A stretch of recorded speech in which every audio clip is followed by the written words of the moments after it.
अगर आपने अब तक इस बुक को परचेज नहीं करा है मार्केट से और आप रेगुलर इस बुक के सभी वीडियो को वॉच कर रहे हैं तो ये आप बहुत बड़ी गलती कर रहे हैं। जी हाँ, बात कड़वी है लेकिन बात काफ़ी हद तक सही और सच है। अगर आप फाइनेंशियल वीक हैं तो कोई बात नहीं, तो मैं आपसे कहना चाहूँगा कि आप अपने नोट्स बनाते चलें, A4 पेज रखें, इसमें जो पॉइंट मैं हाईलाइट करके आपको हर एक वीडियो में दिखाता हूँ, वो सब आप देखिए और उनको पेन डाउन करिए। लेकिन जो लोग कैपेबल हैं, जो लोग बुक को मार्केट से परचेज़ कर सकते हैं बड़ी आसानी से, अब वो क्यों परचेज़ नहीं कर रहे हैं, मुझे नहीं पता। आलस, लापरवाही या कंजूसी अगर आप पढ़ाई में दिखा रहे हैं तो मैं केवल यही कहूँगा कि ये तीनों चीज़ें आपके सिलेक्शन के मार्ग पर रुकावट पैदा कर सकती है। थिंक अबाउट इट, मेरी बातों पर विचार जरूर करिएगा। तो दोस्तों, आज के इस वीडियो में हम बात करेंगे भारत का संविधान भाग 1 और बुक के बारे में जो हम डिस्कस कर रहे हैं वो बुक का नाम है लूसेंट सामान्य ज्ञान। इसमें हम लोग क्या क्या कवर करेंगे टॉपिक आज हम करेंगे संविधान का संक्षिप्त इतिहास क्या था, संविधान बनाने की आवश्यकता क्यों पड़ी, संविधान सभा, उसकी उद्देशिका एवं प्रस्तावना के बारे में, विदेशी स्रोत क्या क्या थे, कहाँ कहाँ से हमने कौन कौन सी बातों को विदेशों से कॉपी करा है और भारतीय संविधान की अनुसूचियाँ क्या कहती हैं और देशीय रियासतों का भारत में विलय किस प्रकार से हुआ, कौन सी रियासतें एग्री नहीं थी विलय करने के लिए भारत में, संघ और उसका राज्य क्षेत्र क्या है और राज्यों का पुनर्गठन किस प्रकार से हुआ। तो हम ये सभी टॉपिक आज डिस्कस करेंगे, तो चलिए शुरू करते हैं। देखिए, 1757 ईस्वी की प्लासी की लड़ाई और 1764 ईस्वी के बक्सर के युद्ध को अंग्रेजों द्वारा जीत लिए जाने के बाद में क्या हुआ, बंगाल पर ब्रिटिश ईस्ट इंडिया कंपनी ने शासन कर उस पर अपना शिकंजा कसा। तो दो वॉर इम्पॉर्टेंट है जिसके द्वारा हमारा भारतीय संविधान का इतिहास कहना के कनेक्टेड है। पहला क्या है, प्लासी की लड़ाई, सेकंड है आपका बक्सर का युद्ध। तो दोनों युद्ध कब हुए थे वो वर्ड्स आपको याद रखना है एग्जाम में। अधिकतर आपसे कोई भी वॉर पूछता, जैसे पानीपत का पहला वॉर कब हुआ था, दूसरा कब हुआ था, तो उसी तरह से अगर बात करी जाए भारतीय संविधान के बारे में तो इस सब्जेक्ट से यहाँ पर आपके सामने दो क्वेश्चंस बनते हैं कि किस युद्ध के बाद में ब्रिटिश ईस्ट इंडिया कंपनी ने भारत में अपनी नींव रखी, अपने शासन की नींव स्थापित करी। तो आपको याद रखना है प्लासी का युद्ध और बक्सर का युद्ध कब हुआ था, 1757 में हुआ था आपका प्लासी की, और आपका क्या हुआ था 1764 ईस्वी को हुआ था बक्सर का युद्ध। याद रहेगा बिल्कुल। अब देखिए एक एक्ट था जिसको बोलते हैं 1773 ईस्वी का रेगुलेटिंग एक्ट। तो ये क्या कहता है इसके बारे में हम थोड़ा देख लेते हैं। देखिए, भारत में ईस्ट इंडिया कंपनी के कार्यों को नियमित और नियंत्रण मतलब उस पर कंट्रोल करने की दिशा में ब्रिटिश सरकार द्वारा उठाया गया यह पहला कदम था। पहला एक्ट सबसे पहले भारत में कौन सा आया था, तो वो आया था 1773। और बस आपको पॉइंट नंबर ए इसमें याद रखना है और उसके बाद हम बात करते हैं इसकी विशेषता। विशेषता है पॉइंट नंबर 1, केवल इतना ही आपको याद रखना है। देखिए, पॉइंट नंबर 1 हमसे कहता है कि इस अधिनियम द्वारा बंगाल के गवर्नर को बंगाल का गवर्नर जनरल पद नाम दिया गया तथा मुंबई एवं मद्रास के गवर्नर को इसके अधीन किया गया। इस एक्ट के तहत बनने वाले पहले गवर्नर जनरल का नाम क्या है। क्वेश्चंस यहाँ पे ये पूछता है कि पहले गवर्नर जनरल का नाम बताइए, तो वो है आपका Lord Warren Hastings. Point number 3 में बढ़ते हैं। 2 इतना इंपॉर्टेंट नहीं है, आपको 3 को इसी तरह से आपने हाईलाइट करना है। उसमें लिखिए कलकत्ता में 1774, ये आप हाईलाइट करिए अपनी बुक में। तो इस अधिनियम के अंतर्गत क्या हुआ था, कलकत्ता में इस वर्ष में एक उच्चतम न्यायालय की स्थापना की गई थी जिसमें मुख्य न्यायाधीश और 3 अन्य न्यायाधीश और 3 अन्य न्यायाधीश थे। इसके प्रथम मुख्य न्यायाधीश का नाम बताइए क्या था, तो उसका नाम था sir Elijah Impey. Act of settlement 1781, regulating act की कमियों को दूर करने के लिए इस एक्ट का प्रावधान किया गया और इस एक्ट के अनुसार कलकत्ता की सरकार को बंगाल, बिहार और उड़ीसा के लिए भी विधि बनाने का प्राधिकार प्रदान किया गया। 1784 का पिट्स इंडिया एक्ट क्या कहता है, तो ये कहता है कि इस एक्ट के द्वारा दोहरे प्रशासन का प्रारंभ हुआ। कोर्ट ऑफ डायरेक्टर्स व्यापारिक मामलों के लिए, और आपका second number board of control मतलब राजनीति मामलों के लिए हस्तक्षेप करेंगे। 1793 ईस्वी का चार्टर अधिनियम, इसके द्वारा नियंत्रण बोर्ड के सदस्यों तथा कर्मचारियों के वेतन आदि को भारतीय राजस्व में देने की व्यवस्था की गई। अब आप ये सोच रहे होंगे कि इस तरह से क्वेश्चन एग्जाम में क्या पूछेगा। जी वो क्वेश्चन ये पूछ सकता है आपसे कि बोर्ड के सदस्य तथा कर्मचारियों के वेतन आदि को भारतीय राजस्व में देने की व्यवस्था कौन से चार्टर अधिनियम के अंतर्गत की गई।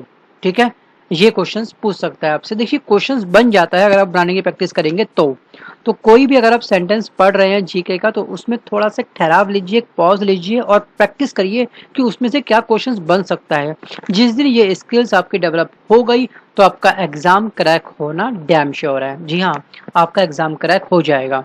आप बस केवल कट टू कट लाइन पढ़ते रहोगे तो ऐसे मजा नहीं आएगा पढ़ाई, आपको काफी बोर लगे कि जीएस से जो आपका 36 का आंकड़ा है वो शायद 38 के आंकड़े में कन्वर्ट हो जाए। तो आंकड़े को कम करना है आपस में, तो आपको टाइम देना पड़ेगा, समझना पड़ेगा कि किस तरह से हमको स्टडी करनी है। 1813 ईस्वी का चार्टर अधिनियम क्या कहता है थोड़ा पढ़ लेते हैं। इसके द्वारा क्या हुआ, कंपनी के अधिकार पत्र को 20 वर्षों के लिए बढ़ा दिया गया। 20 वर्ष के लिए क्या कर दिया, उसको इंक्रीज कर दिया। पॉइंट नंबर 1 ही इसमें इंपॉर्टेंट है बस। 1833 ईस्वी का चार्टर अधिनियम, इसके द्वारा कंपनी के व्यापारिक अधिकार पूर्णतः समाप्त कर दिए। ठीक है, तो व्यापारिक जो भी अधिकार थे वो क्या हो गए, वो पूरी तरह से क्या हो गए, पूर्णतः समाप्त हो गए। उसके बाद में बात करते हैं 1853 का चार्टर अधिनियम। तो इस अधिनियम के द्वारा क्या हुआ, सेवाओं में नामजदगी का सिद्धांत समाप्त कर कंपनी के महत्वपूर्ण पदों को प्रतियोगिता परीक्षाओं के आधार पर भरने की व्यवस्था की गई। पहले क्या था, जो भी हायर रैंक होते थे तो आपस में चाचा भतीजावाद बहुत चलता था। जी ये मेरा भतीजा है, इसको लगा, तो अच्छी अच्छी रैंक पर उनके जो संबंधी वगैरह होते थे उन सबको वो अच्छी पोस्ट मिल जाती थी। लेकिन इस चार्टर अधिनियम के अंतर्गत, किस 1853 ईस्वी का चार्टर अधिनियम के अंतर्गत ये कहा गया, जो भी पद होंगे, जो भी वैकेंसी होगी, उसके लिए एक परीक्षा कंडक्ट कराई जाएगी। ठीक है, अब हम बात करते हैं 1858 ईस्वी का चार्टर अधिनियम। तो भारत का शासन कंपनी से लेकर ब्रिटिश क्राउन के हाथों में सौंपा गया। तो कौन से अधिनियम के अंतर्गत शासन जो था कंपनी से लेकर के ब्रिटिश क्राउन के हाथों सौंपा गया, उस चार्टर अधिनियम के बारे में बताइए। वो कौन सा अधिनियम था, तो वो था आपका 1858। याद रहेगा आपको 1858, बिल्कुल याद रहेगा और याद रहना भी चाहिए। ठीक है, 1861 का भारत शासन अधिनियम, गवर्नर जनरल की कार्यकारिणी परिषद का इसमें विस्तार किया गया और विभागीय प्रणाली का प्रारंभ हुआ लॉर्ड कैनिंग द्वारा। किसके द्वारा, लॉर्ड कैनिंग द्वारा। First and second point important है, बस ये देखना आप लोग। अब हम बढ़ते हैं 1873 का अधिनियम। इस अधिनियम द्वारा यह उपबंध किया गया कि ईस्ट इंडिया कंपनी को किसी भी समय भंग किया जा सकता है। तो कौन से अधिनियम के अंतर्गत ईस्ट इंडिया कंपनी को कभी भी भंग करा जा सकता था, तो ये था आपका अधिनियम 1873। शाही उपाधि अधिनियम 1876। जी हाँ, इस अधिनियम द्वारा गवर्नर जनरल की केंद्रीय कार्यकारिणी में छठे सदस्य की नियुक्ति कर उसे लोक निर्माण विभाग का कार्य सौंपा गया और 28 अप्रैल, जी हाँ 28 अप्रैल 1876 को एक घोषणा द्वारा महारानी विक्टोरिया को भारत की सामग्री घोषित किया गया। 1892 में क्या हुआ था, भारत का शासन अधिनियम, इसको आप पढ़ लीजिएगा। अप्रत्यक्ष चुनाव प्रणाली की इसमें शुरुआत हुई थी, प्रारंभ हुआ था। और 1909 बहुत बहुत इंपॉर्टेंट, 1909 को बोलते हैं मार्ले मिंटो सुधार। पहली बार मुस्लिम समुदाय के लिए पृथक अलग से मतलब प्रतिनिधित्व का उपबंध किया गया। कौन से अधिनियम के अंतर्गत पहली बार मुस्लिम समुदाय के लिए पृथक प्रतिनिधित्व का उपबंध किया गया। जी हाँ, ये क्वेश्चन कई बार एग्जाम में पूछा गया है। आपके एसएससी का एग्जाम हो, चाहे आपका कोई एलडीसी का एग्जाम हो, या फिर आप तैयारी कर रहे हो ग्रेड डी के एग्जाम की, तो वहां पे ये क्वेश्चन इंपॉर्टेंट है। 1909 संबंध है किससे, ये है मुस्लिम के लिए अलग से एक चुनाव प्रणाली बनाना, उसके लिए अलग से चुनाव करवाना, मतदान कराना। तो ये सब था आपका मार्ले मिंटो सुधार। थोड़ा सा हम पढ़ लेते हैं। देखिए, इस प्रकार इस अधिनियम ने सांप्रदायिक को वैधानिकता प्रदान की और लॉर्ड मिंटो को सांप्रदायिक निर्वाचन के जनक के रूप में जाना गया। सांप्रदायिक निर्वाचन के जनक के रूप में किसको जाना जाता है, उसका नाम बताइए। 4 ऑप्शन, 4 नाम आपको देगा एग्जाम में, लेकिन आपको याद रखना है। लॉर्ड मिंटो, मार्ले मिंटो, तो ये इसी का नाम था। ठीक है, अब हम बात करते हैं 1919 के बारे में। 1919 ईस्वी का भारत शासन अधिनियम क्या कहता है, तो उसको बोलते हैं मॉन्टेग्यू चेम्सफोर्ड सुधार। तो इसी व्यक्ति ने ये अधिनियम बनाया था। तो इसमें क्या था, राज्य परिषद की सदस्यों की संख्या उस समय कितनी थी, ये थी 60। एक्चुअली ये अधिनियम था क्या, थोड़ा पढ़ लेते हैं। देखिए, केंद्र में द्विसदनात्मक विधायिका की स्थापना की गई। प्रथम राज्य परिषद, सेकंड थी हमारा केंद्रीय विधानसभा। 2 भागों में डिवाइड करा गया। तो राज्य परिषद की सदस्यों की संख्या कितनी थी, 60, जिसमें 34 निर्वाचित होते थे और उनका कार्यकाल टोटल 5 वर्ष का होता था। जबकि विधानसभा के सदस्यों की संख्या कितनी थी, 145। प्रांतों में द्वैत शासन के जनक कौन थे, इनका नाम क्या था, इनका नाम था लियोनेस कार्टियस। अब हम बात करते हैं हस्तांतरित विषय। शिक्षा, पुस्तकालय, संग्रहालय, स्थानीय स्वायत्त शासन, चिकित्सा सहायता। ठीक है, और सार्वजनिक निर्माण विभाग, आबकारी उद्योग, तोल और माप, सार्वजनिक मनोरंजन, ये सब जो क्षेत्र थे, ठीक है, दान आदि। आरक्षित विषय का प्रशासन गवर्नर अपनी कार्यकारी परिषद के माध्यम से करता था, जबकि हस्तांतरित विषय का प्रशासन प्रांतीय विधानमंडल के प्रति उत्तरदायी भारतीय मंत्रियों के द्वारा किया जाता था। और द्वैत शासन प्रणाली की शुरुआत 1935 ईस्वी के एक्ट के द्वारा क्या हो गई, समाप्त कर दी। तो कौन से एक्ट के द्वारा द्वैत शासन प्रणाली का अंत हुआ, तो ये था 1935 ईस्वी के एक्ट द्वारा इसका समाप्त हुआ। 1935 ईस्वी का भारत शासन अधिनियम क्या कहता है, तो ये कहता है आपका अखिल भारतीय संघ के बारे में बताता है, आपको प्रांतीय स्वायत्तता के बारे में इसमें डिस्कस करा गया है। तो ये इतना इम्पोर्टेंट नहीं है, केवल इम्पोर्टेंट इसमें ये है कि अधिनियम में कितनी धाराएं थी और कितने परिशिष्ट थे। तो 451 धाराएं थी और 15 क्या थे इसमें, परिशिष्ट। आगे बढ़ते हैं हम लोग। संघीय न्यायालय की व्यवस्था, तो इसका अधिकार क्षेत्र प्रांतों तथा रियासतों तक विस्तृत था। इस न्यायालय में केवल एक मुख्य न्यायाधीश और 2 अन्य न्यायाधीश की व्यवस्था की गई। पॉइंट नंबर 5, ब्रिटिश संसद की सर्वोच्चता। इस अधिनियम में किसी भी प्रकार के परिवर्तन का अधिकार ब्रिटिश संसद के पास था। ठीक है, किसके पास था, ब्रिटिश संसद के पास में इसका अधिकार था। प्रांतीय विधानमंडल और संघीय व्यवस्थापिका इसमें किसी प्रकार का परिवर्तन नहीं कर सकते थे। भारत परिषद का अंत किस प्रकार से हुआ, देखते हैं। इस अधिनियम के द्वारा भारत परिषद का अंत हुआ। सांप्रदायिक निर्वाचन पद्धति का विस्तार, वही मुस्लिम, ये सारी बातें थोड़ा पढ़ लेते हैं इसके बारे में कि इस अधिनियम में प्रस्तावना का अभाव था। इसके द्वारा बर्मा को भारत से अलग कर दिया। 8 और 9 पॉइंट काफी इंपॉर्टेंट है। केवल किसको किससे अलग कर दिया, बर्मा को भारत से इस अधिनियम के अंतर्गत अलग कर दिया। 1947 ईस्वी का भारतीय स्वतंत्रता अधिनियम। ब्रिटिश संसद में 4 जुलाई 1947 ईस्वी को भारतीय स्वतंत्रता अधिनियम प्रस्तावित किया गया, जो 18 जुलाई 1947 ईस्वी को स्वीकृत हो गया। और इस अधिनियम में कितनी धाराएं थी, मोस्ट इंपॉर्टेंट क्वेश्चन है। इस अधिनियम में कितनी धाराएं थी, तो टोटल थी इसमें 20 धाराएं। ठीक है, और अगर किसी को स्पीड ज़्यादा लग रही है बोलने की, क्योंकि मुझे स्पीड मेंटेन करनी पड़ेगी क्योंकि इस बुक में पेज बहुत ज़्यादा हैं। अगर एक एक लाइन को अगर मैं आपको आराम से प्रवचन के माध्यम से समझाऊंगा तो इसमें क्या होगा, वीडियो की लेंथ बढ़ जाएगी और लंबे लंबे वीडियो आप लोग देखते देखते बोर हो जाएंगे। तो इसलिए जहाँ भी आपको कन्फ्यूजन हो वहीं पर तुरंत वीडियो को पॉज कर लीजिए, एक बार खुद पढ़ के देखिए कि वो क्या कहना चाहता है। ठीक है, उसके बाद अगर आपके पास बुक है तो वीडियो को पॉज करके एक बार खुद बुक में से पढ़िए, तो आपको ऑटोमेटिक याद हो जाएगा। अब हम बात करते हैं, देखिए 1935 ईस्वी के भारतीय शासन अधिनियम द्वारा ही शासन होगा, इसमें ये कहा गया था। अब हम बात करते हैं भारतीय संविधान सभा के बारे में कि पहला जो बैठक हुई थी वो कब हुई थी, इसके बारे में देखिए। कैबिनेट मिशन की संस्तुतियों के आधार पर भारतीय संविधान का निर्माण करने वाली संविधान सभा का गठन हुआ था जुलाई 1946 ईस्वी को। कब हुआ था, जुलाई 1946 ईस्वी में। अब देखिए जो अगला पॉइंट है वो ये कहता है कि संविधान सभा के सदस्यों की कुल संख्या कितनी थी। 389 निश्चित की गई थी, जिनमें 292 ब्रिटिश प्रांतों के प्रतिनिधि, 4 चीफ कमिश्नर क्षेत्रों के प्रतिनिधि एवं 93 जो थी वो भारत के मतलब देशी रियासतों के प्रतिनिधि थे इसमें, ठीक है। क्योंकि ये जो क्वेश्चंस है, ये जो न्यूमेरिक है 389, 93 और 4 चीफ कमिश्नर, ये जो न्यूमेरिक पूछता है आपसे स्टेट पीसीएस के एग्जाम में कई बार पूछता है, तो आप इसलिए ये न्यूमेरिक याद रखना। लेकिन जो स्टेट पीसीएस का एग्जाम वगैरह नहीं दे रहे हैं, जो केवल देते हैं एसएससी वगैरह का, डीएसएसबी या फिर रेलवे का एग्जाम, जिनका पे स्केल थोड़ा कम होता है, ग्रेड डी या ग्रेड सी, तो वहां पे आपको याद रखना है 389, ठीक है।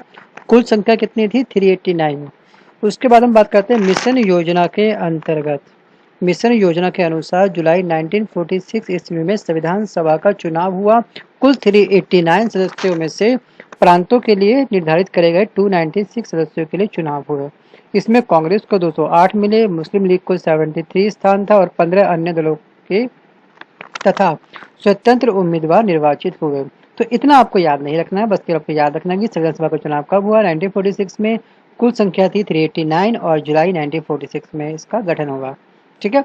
अब देखिए 9 दिसंबर 1946 को संविधान सभा की प्रथम बैठक कहाँ पे हुई थी? नई दिल्ली स्थित कौंसिल चैम्बर के पुस्तकालय भवन में। कहाँ पे हुई थी? कौंसिल, इसको बोलते हैं काउंसिल चैम्बर के पुस्तकालय भवन में। कब हुई थी? 9 दिसंबर 1946 को पहली बैठक। पहली जो बैठक हुई थी वो कब हुई थी? 9 दिसंबर 1946 को। यहीं से एक क्वेश्चन आपके एग्जाम में ये बन जाता है, कई बार पूछा गया है। अब बात करते हैं इसके अस्थायी अध्यक्ष कौन थे।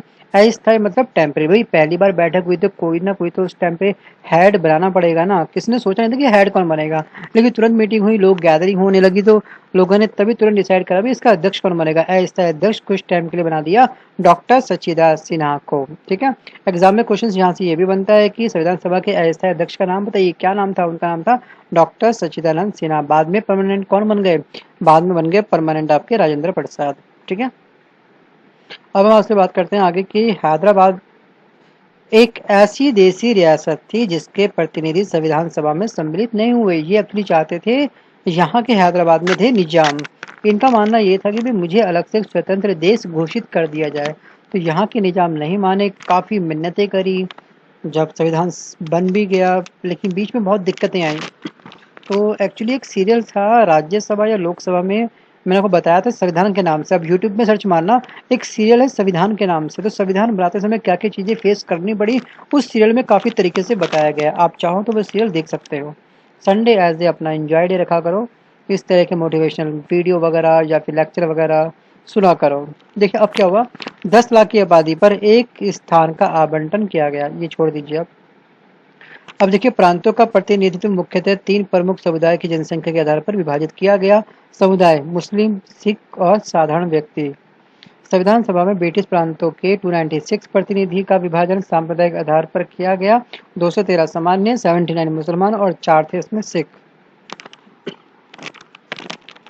संविधान सभा के सदस्यों में अनुसूचित जनजाति के सदस्यों की संख्या कितनी थी? 33। और महिला सदस्यों की संख्या भारतीय संविधान में कितनी थी? 12। महिलाएं रिजर्व रहेंगी, कितनी रहेंगी? 12। तो 11 दिसंबर 1946 ईस्वी को डॉक्टर राजेंद्र प्रसाद संविधान सभा के लिए स्थायी अध्यक्ष निर्वाचित हुए, ठीक है, 11 दिसंबर को। 22 जनवरी 1947 ईस्वी को उद्देश्य प्रस्ताव की स्वीकृति के बाद संविधान सभा ने संविधान निर्माण हेतु अनेक समितियां नियुक्त की। इनमें प्रमुख थे वार्ता समिति, संघ संविधान समिति, प्रांतीय संविधान समिति, संघ शक्ति समिति और प्रारूप समिति। बी एन राव, अगला पॉइंट है, बी एन राव द्वारा तैयार किए गए संविधान के प्रारूप पर विचार विमर्श करने के लिए संविधान सभा द्वारा 29 अगस्त 1947 ईस्वी को एक संकल्प पारित करके प्रारूप समिति का गठन किया गया तथा इसके अध्यक्ष के रूप में डॉक्टर भीमराव अंबेडकर को चुना गया। प्रारूप कमेटी का अध्यक्ष कौन था? तो यह थे डॉक्टर भीमराव अंबेडकर।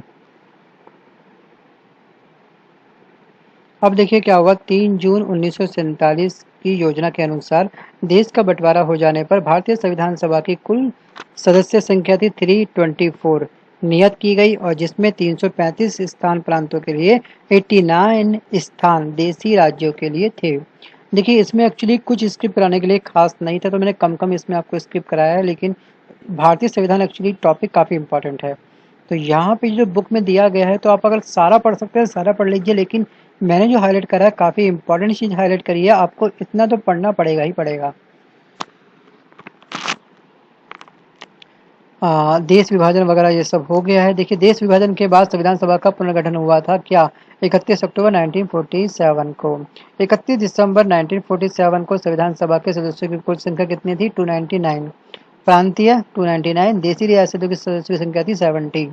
अब प्रारूप समिति ने संविधान के प्रारूप पर विचार विमर्श करने के बाद में 21 फरवरी 1948 ईस्वी को संविधान सभा को अपनी रिपोर्ट पेश करी। कब करी थी?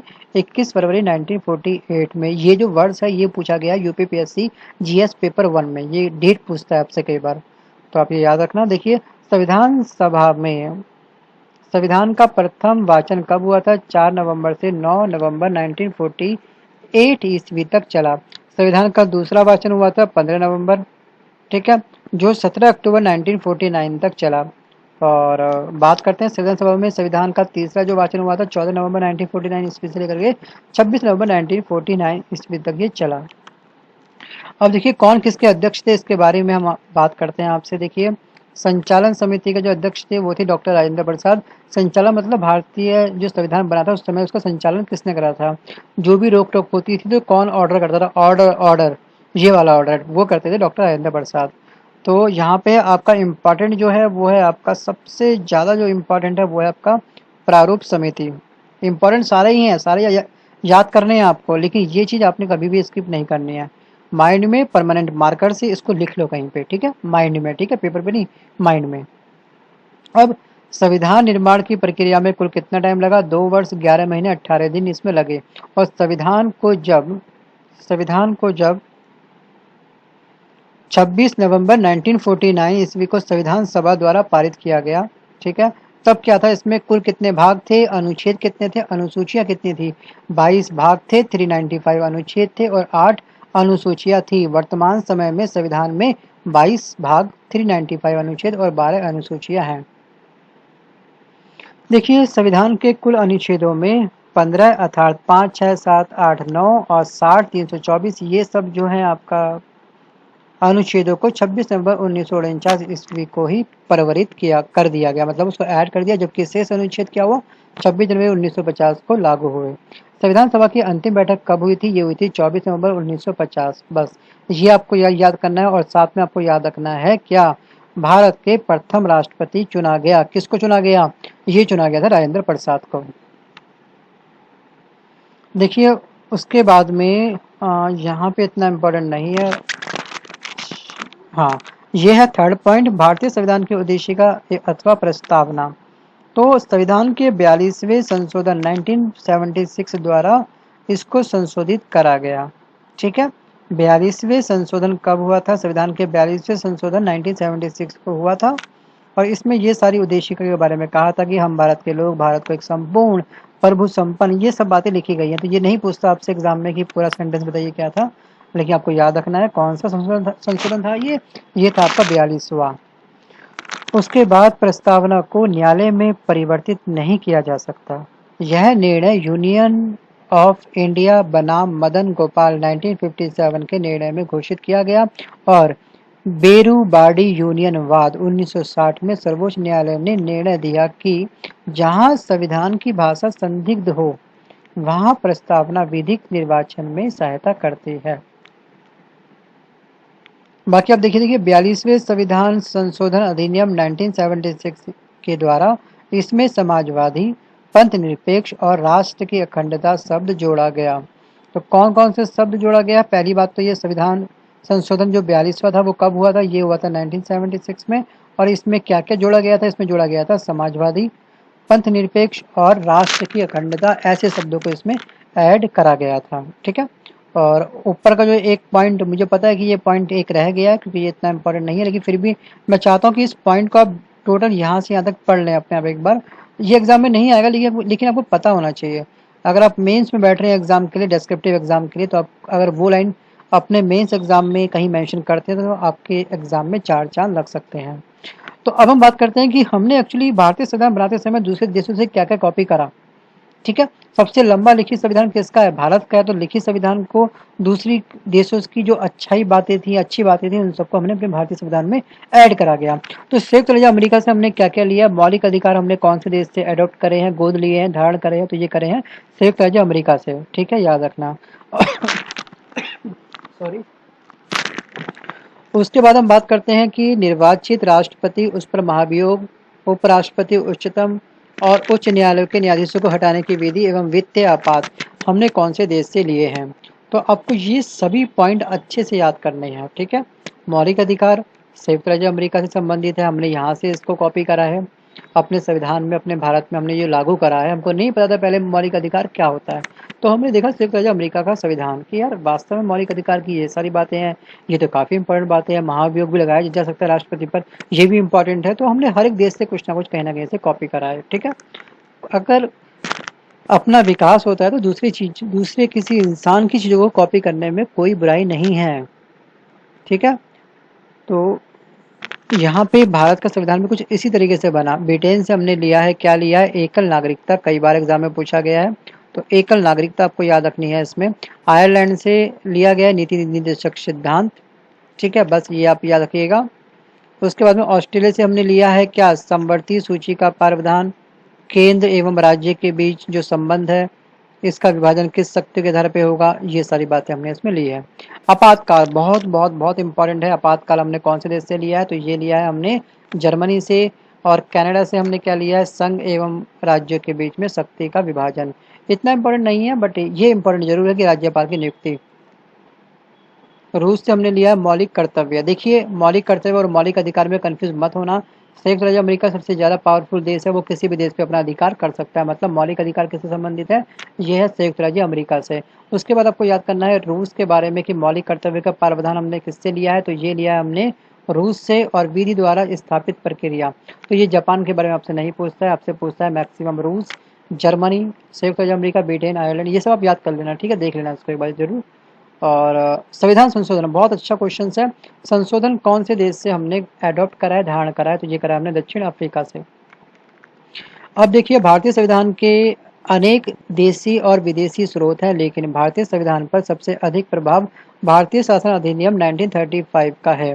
भारतीय संविधान के अनुच्छेद 395 अनुच्छेद में से लगभग 250 ऐसे हैं जो 1935 ईस्वी के अधिनियम से या तो शब्द ले लिए गए हैं या फिर उनमें थोड़ा बहुत परिवर्तन कर दिया है। अगला पॉइंट है भारतीय संविधान की अनुसूची। इसमें भारतीय संघ के घटक राज्य मतलब 28 राज्य एवं संघ शासित 7 क्षेत्रों का उल्लेख करा गया है।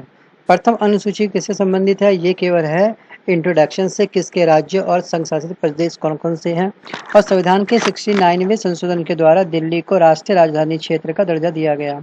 तो दिल्ली एक्चुअली कोई राज्य, ये जो राष्ट्रीय राजधानी क्षेत्र है, इसका दर्जा इसको कब प्राप्त हुआ था? इसको प्राप्त हुआ था 69वें संशोधन के द्वारा। द्वितीय अनुसूची में क्या क्या आता है? दूसरी जो अनुसूची है इसमें भारतीय राज्य व्यवस्था के विभिन्न पदाधिकारियों जैसे कि राष्ट्रपति, राज्यपाल, लोकपाल के अध्यक्ष, इन सब जो आप देख रहे हैं सामने, इन सब के वेतन, भत्ते, पेंशन आदि का इसमें उल्लेख करा गया है। अगर आपको इनकी पेंशन के बारे में पता करना है तो आपको कौन सी अनुसूची में जाना पड़ेगा? आपको देखनी पड़ेगी दूसरी अनुसूची। ठीक है। तो अनुसूची बहुत सारी थी, इन सब के बारे में आप देख लेना, तीसरी, चौथी, पांचवी, छठी, सातवीं। तो ये आप अभी पॉज कर लीजिए, यहीं पर पॉज करिए इस वीडियो को, आप पढ़िए एक बार।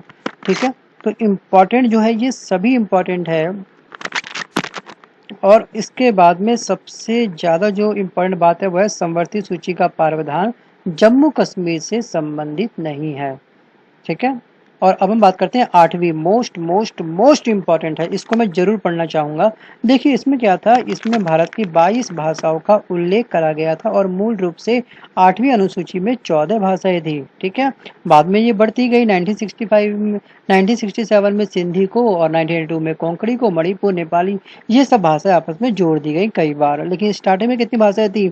इसमें भारत की 22 भाषाओं का उल्लेख करा गया है, लेकिन मूल रूप से 8वीं अनुसूची मतलब बेस जो बना था वो बना था उस समय थी इसमें 14 भाषाएं। याद रखना कितनी थी? 14। 9वीं में केवल आप याद करिए अनुसूची में कितने अधिनियम है? 284। और 11 जनवरी 2007 में संविधान पीठ के एक निर्णय द्वारा यह स्थापित किया गया कि 9वीं अनुसूची में सम्मिलित किसी भी कानून को इस आधार पर चुनौती दी जा सकती है कि वह मौलिक अधिकारों का उल्लंघन करता है तथा उच्चतम न्यायालय इन कानूनों की समीक्षा कर सकता है। 10वीं, 11वीं, 12वीं। देखिए, देशी रियासतों का भारत में विलय। देखिए, रियासत को भारत में सम्मिलित करने के लिए सरदार वल्लभ भाई पटेल के नेतृत्व में रियासती मंत्रालय बनाया गया। ठीक है, तो हैदराबाद वगैरह ये सब जो जूनागढ़ वगैरह था ना, तो इसका आप एक बार देखना यार, वो मैं बच्चों से ही कह रहा हूँ, एक बार वो यूट्यूब में सर्च मारना अभी इस वीडियो के तुरंत बाद ही, ठीक है ना। राज्यसभा या लोकसभा, हाँ राज्यसभा संविधान सीरियल एंटर मारोगे, एक एपिसोड वाइज इसके 12-13 एपिसोड हैं, उसमें आपको संविधान के सारा कंसेप्ट ही क्लियर हो जाएगा, कैसे संविधान बना था, किस किसने अड़चने डाली थी एक्चुअली, कैसे निजाम, जूनागढ़, हैदराबाद, बहुत ही ज़्यादा मेजर पंगे रहे थे इसमें। तो अब देखना, बड़ा मजा आएगा आपको देखने में, पक्का देखना। ठीक है, अब हम बात करते हैं। देखिए, इसमें क्या हो, जूनागढ़ रियासत को जनमत संग्रह के आधार पर, हैदराबाद की रियासत को पुलिस कार्रवाई के माध्यम से, जम्मू कश्मीर रियासत को विलय पत्र के पर हस्ताक्षर के द्वारा भारत में मिलाया गया। ठीक है, पुलिस की कार्रवाई कहाँ पर हुई थी, ये हुई थी हैदराबाद की रियासत के साथ में। वो नहीं माने तो क्या करा, उसके ऊपर मतलब कि पुलिस लाठीचार्ज उसकी जनता पर करवाया गया। बहुत ज्यादा लहूलुहान हुआ था उस टाइम पे। संघ और उसके राज्य क्षेत्र। देखिए, अनुच्छेद 1, 2, 3। तो भारत राज्यों का संघ है जिसमें 28 राज्य है और 7 क्या है, केंद्र शासित प्रदेश है। अब 28 नहीं, अब हो चुके हैं 29। लेटेस्ट कौन सा बना है, तेलंगाना। ठीक है, अब देखिए क्या है, अनुच्छेद 1 कहता है कि भारत अर्थात इंडिया राज्यों का संघ है। राज्यों और उनके राज्य क्षेत्र में वे होंगे जो पहली अनुसूची में विनिर्दिष्ट होंगे। अनुच्छेद 2, भारत की संसद को विधि द्वारा ऐसे निबंधनों और शर्तों पर जो वह ठीक समझे संघ में नए राज्यों का प्रवेश तथा उनकी स्थापना की शक्ति प्रदान की गई है। अनुच्छेद 3 कहता है कि नए राज्यों का निर्माण वर्तमान राज्यों के क्षेत्रफल और सीमाओं या नामों में परिवर्तन संसद विधि द्वारा कर सकती है। तो कौन से अनुच्छेद में यह कहा गया है कि नया राज्य बन सकता है, राज्य का नाम परिवर्तित हो सकता है, उसकी सीमा में परिवर्तन करा जा सकता है। तो अनुच्छेद 3 काफी इंपॉर्टेंट है। क्या, अनुच्छेद 3 जो है काफी इंपॉर्टेंट है, ये आप याद रखना। देखिए, नए राज्यों का गठन कब कब हुआ था, ये आप पूरी लिस्ट यहाँ पे देख लेना एक बार। वर्ष तो आपसे बहुत कम ही पूछता है, जो लेटेस्ट बना होगा वो आप याद रखना। ठीक है, अब देखिए, नेहरू पटेल, मतलब कि चाचा नेहरू की बात कर रहे हैं यहाँ पे हम लोग, सरदार वल्लभ भाई पटेल और सीतारामैया। ठीक है, समिति की रिपोर्ट के बाद में मद्रास राज्य के तेलुगु भाषाओं ने ओटी श्री रामुलु के नेतृत्व में आंदोलन प्रारंभ किया और 28वें दिन आमरण अनशन के बाद में इनकी डेथ हो गई। किसकी डेथ हो गई, रामुलु की मृत्यु हो गई। ठीक है, देखिए, रामुलु की मृत्यु के बाद प्रधानमंत्री नेहरू ने तेलुगु भाषियों के लिए एक पृथक आंध्र प्रदेश गठन की घोषणा करी। एक्चुअली सबसे पहले जो डिमांड आई थी अलग से राज्य बनाने की भाषा के आधार पर, वो था आपका आंध्र प्रदेश। कौन सा था, आंध्र प्रदेश। देखिए, 1953 में इसका गठन हो गया। जिन्होंने ये मांग रखी कि देखिए, तेलुगु भाषाएं हमारी है तो हमको अलग से एक राज्य बना के दो, क्योंकि हमको कम्युनिकेशंस में बड़ी दिक्कत आती है आपस में। यहाँ मिक्सअप लोग रहते हैं तो आपस में हम लोग अंडरस्टैंडिंग हमारी पावर नहीं बन पाती। तो उन्होंने इस मांग को रखते हुए एक आमरण अनशन रखा। ठीक है, और उसके बाद में इनकी डेथ हो गई। तो उसके बाद में ये बात माननी पड़ी सरकार को और गठन हो गया। तो भाषा के आधार पर स्थापित होने वाला पहला राज्य कौन सा है, तो वह है आंध्र प्रदेश। बिल्कुल याद रखना है इसको। ठीक है, अब हम बात करते हैं कि राज्य पुनर्गठन आयोग के अध्यक्ष, एक्चुअली एक पूरा आयोग बनाया गया जिसका काम था राज्यों का पुनर्गठन करना। अगर लगती है कि बात जर्मन है, अलग से राज्य स्थापित होना चाहिए, तो ये आयोग उस पर काम करता था। तो इसके अध्यक्ष कौन थे, फजल अली। और इसके अन्य सदस्य कौन कौन से थे, हृदयनाथ कुंजरू और सरदार के.एम. पाड़ीकर। राज्य पुनर्गठन अधिनियम जुलाई 1956 ईस्वी में पास किया गया और इसके अनुसार भारत में 14 राज्य और 6 केंद्र शासित प्रदेश स्थापित किए गए।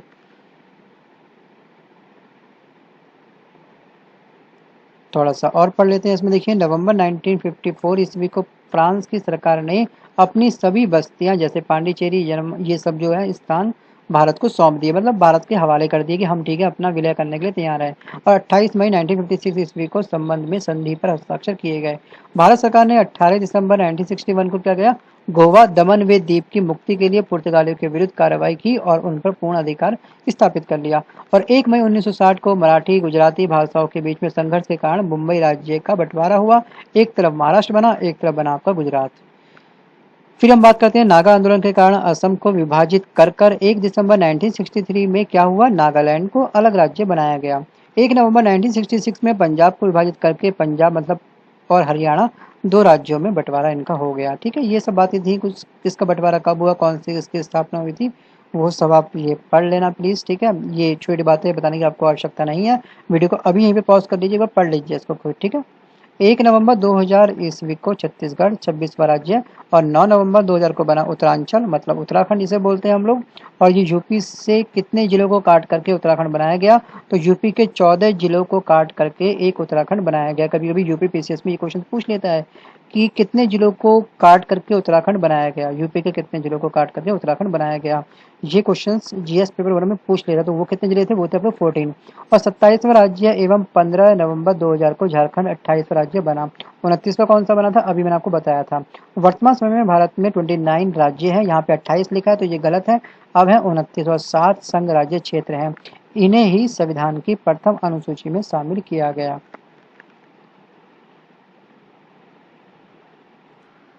तो बच्चों, आज के इस वीडियो में बस केवल इतना ही। अगर ये वीडियो आपको पसंद आया हो तो प्लीज़ इसको लाइक करिएगा और आपके जो भी फ्रेंड कंपटीशन की तैयारी कर रहे हैं उन तक इस वीडियो को शेयर करिएगा। और अगर आपने सब्सक्राइब नहीं करा है तो सबसे पहले आप जाइए इस चैनल की प्लेलिस्ट में, क्योंकि इस चैनल पर आपको मिलेगा और भी बहुत कुछ, ढेर सारी किताबों के कंप्लीट वीडियो। इन सबको आप देखिए, डिसाइड करिए सब्सक्राइब करना है या फिर नहीं करना है। अगर सब्सक्राइब करना हो तो उसके बगल में जो आपको बेल आइकन दिखाई देगा उस पर क्लिक करना मत भूलना, उस पर भी आपको क्लिक जरूर करना है। ठीक है, और एक छोटी सी रिक्वेस्ट, अगर आप हमारे चैनल पे कंट्रीब्यूट करना चाहते हैं तो पेटीएम के माध्यम से कंट्रीब्यूट कर सकते हैं। पेटीएम नंबर आपको मिलेगा डिस्क्रिप्शन बॉक्स में, क्योंकि एक वीडियो बनाने के लिए कुछ पैसा खर्च होता है, समय खर्च होता है, जैसे कि रिकॉर्डिंग सॉफ्टवेयर हमको परचेस करना पड़ता है, एक माइक परचेस करना पड़ता है, लैपटॉप, इंटरनेट कनेक्शंस। ये जियो 1 GB से तो एक चैनल पे वीडियो अपलोड नहीं होते हैं। ठीक है, तो आप चाहें, अगर आप वर्किंग है तो आप कंट्रीब्यूट कर सकते हैं। अगर आप वर्किंग नहीं है, आप स्टूडेंट हैं, पीजी में रहते हैं और गुजारा करते हैं बहुत ही कम खाने से, मतलब कि एक आप कंजेस्टेड से एक रूम में रहते हैं पीजी में रेंट पे लेकर के, या सिंपल चाय पोहा जो मिलता है मार्केट में 15 रुपये प्लेट के हिसाब से, मतलब अगर आपका हाथ बहुत टाइट है तो फाइनली मेरे कहने का मतलब ये है कि आप कंट्रीब्यूट बिल्कुल भी मत करना। ठीक है, बिल्कुल भी करने की आपने सोचना भी नहीं है। ठीक है, बस केवल पढ़ाई करो, अपना सिलेक्शन लो, उसके बाद में अगर लगे सही कंट्रीब्यूट करना है तो करिए, वरना मत करना। ठीक है, जॉब के बाद भी मत करना तो भी चलेगा, कोई टेंशन नहीं है। ठीक है, इसी के साथ मैं लेता हूँ आपसे अलविदा, मिलता हूँ जल्द एक नए वीडियो के साथ में। Bye bye, take care and book purchase नहीं करिए तो मार्केट से जाकर बुक परचेस कर लो। मार्केट अगर पास में नहीं है तो डिस्क्रिप्शन बॉक्स में मैं आपको बुक के परचेस करने का लिंक दूंगा, आप उस पर क्लिक करके ऑनलाइन बुक को परचेस कर सकते हैं। Bye bye, take care and all the best.